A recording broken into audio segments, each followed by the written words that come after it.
Hello, I'm Stephen Malitz. Let's say they don't have a pain. Let's say you can't characterize it as like a bleeding neck issue, right? Okay. But they're kind of shopping this around. You get those? Yeah, Okay. All right. it's a perfect transition, actually. Totally. So we got the people who need, they don't have time to look around. You're the first guy. They're with you. Fine. Okay. Now we have other people who are not sure. They want to make sure that you're different than the other guy. They want to make sure that you're more capable than the other guy. Whatever.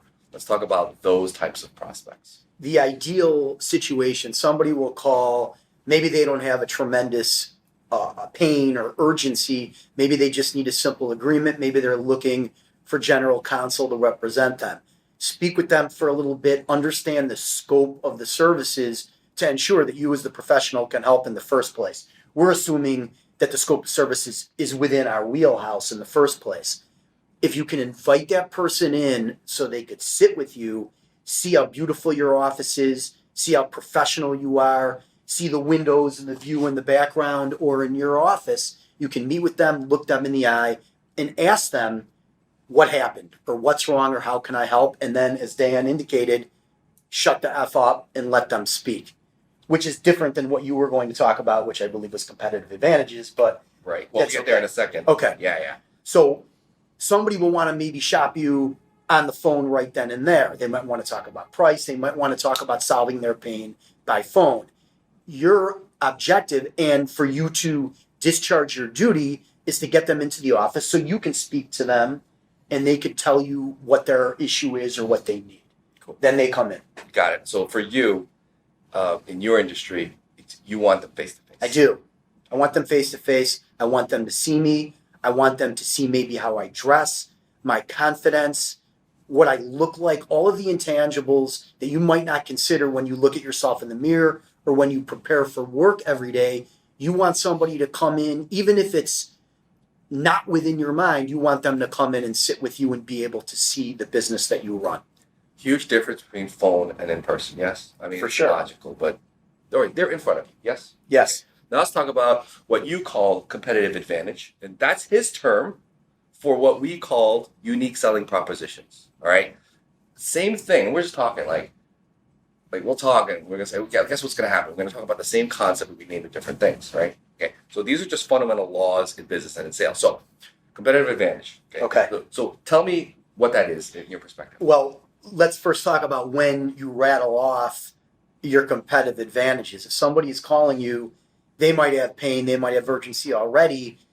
Your bona fides or your advantages are somewhat rolled into that meeting. They're implied.